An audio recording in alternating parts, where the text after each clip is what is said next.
High আমার Facebook দর্শকবৃন্দরা, আজকে আপনাদের দেখাবো গরুর মাংসর লাল বোনা। কীভাবে লাল বোনাটা করতে দেখলে জিভে জল আসে যায়। আর সেটা তো রান্না করে নিজ হাতে খেলে তো আরও কী যে মজা হবে, তো দেখতে থাকুন। তো পরের মতো দিয়ে দিলাম তেল, যার যেমন ওই রকম, তবে তেলটা একটু কম দেওয়াই ভালো। চেষ্টা করবেন তেলটা কম দেওয়াই ভালো, কেন স্বাস্থ্যের জন্য ভালো। দিয়ে দিলাম 4টি দারচিনি, তার সাথে দিয়ে দিলাম এলাচ 4টি, তার সাথে আমরা যোগ করব লং 4টি লং, 4-5টি লং দিয়ে দিলাম। তারপরে একটু তেজপাতা দিয়ে দিব তার সাথে। তারপরে একটু নেড়েচেড়ে একটু যা হালকা ভাজা হলে তারপরে দিয়ে দিব পেঁয়াজ।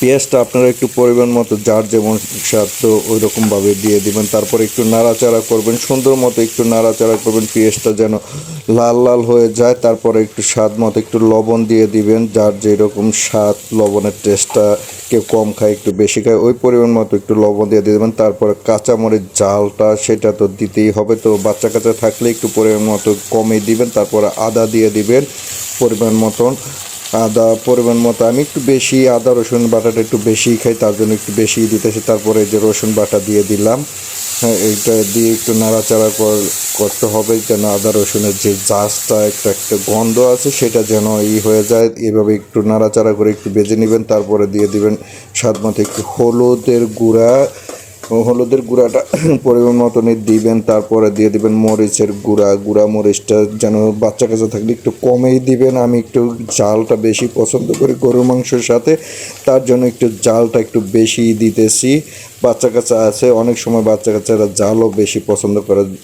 আমার 2টা বাচ্চা কাচ্চা স্বাদের কিছু রান্নাবান্না করলে ওরা ঝাল যতই হোক হিসায় খাবে, এক মুঠ খাবে আর পানি খাবে। তারপরে একটু পানি দিয়ে দিলাম কষানোর জন্য, পেঁয়াজ মরিচ আদা এগুলো সব দিয়েছি, একটু কষানোর জন্য একটু পানি দিয়ে দিলাম। তারপরে এইভাবে একটু নাড়াচাড়া করবেন,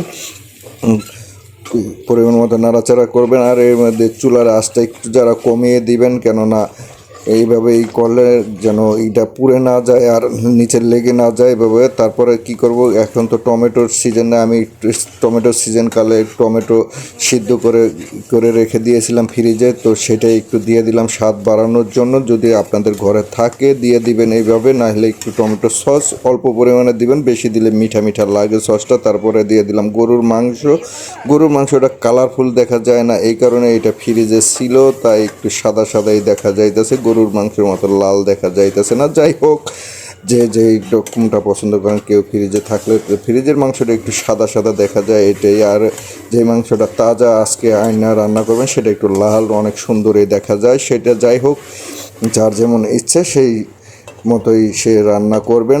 দেখতে পাইতেছেন যে একটু ঢেকে দিলাম, কেন চুলার আঁচটা কমিয়ে দিব। আমি আর কোনো পানি দিব না, পানি ছাড়াই যে মাংসতে যে পানিটা গলবে সেই পানিতেই রান্নাটা হয়ে যাবে, সেই কারণে আমি চুলার আঁচটা কমিয়ে দিছি। একটু যারা নাড়াচাড়া করে দিলাম যেন নিচে যেন পুড়ে না যায় বা লেগে না যায়, সেই কারণে একটু নাড়াচাড়া করে উল্টে পাল্টে দিলাম। তো দেখতেছেন একটু মাংসটা হয়ে গেছে কিনা, সেই জন্য আমি একটু দেখতেছি যে মাংসটা নরম হয়েছে কিনা। তো দেখলাম যে না, নরম হয়ে গেছে। এর চেয়ে গরুর মাংস বেশি নরম হলে আবার স্বাদ কম লাগে, একটু শক্ত শক্ত ভালো লাগে। তো দিয়ে দিলাম জিরার গুঁড়া লাস্টে, এটাই বাকি ছিল। তো আমি জিরার গুঁড়াটা পরের মতো দিয়ে দিলাম, কেননা জিরার গুঁড়াটা দিলে মাংসের স্বাদটা গ্রানটা অন্যরকম একটা ফ্লেভার চলে আসে, তো সেই কারণে আমি জিরার গুঁড়াটা দিয়ে দিলাম। তো দেখতে আসেন একটু নাড়াচাড়া করতেছি জিরার গুঁড়াটা দিয়ে।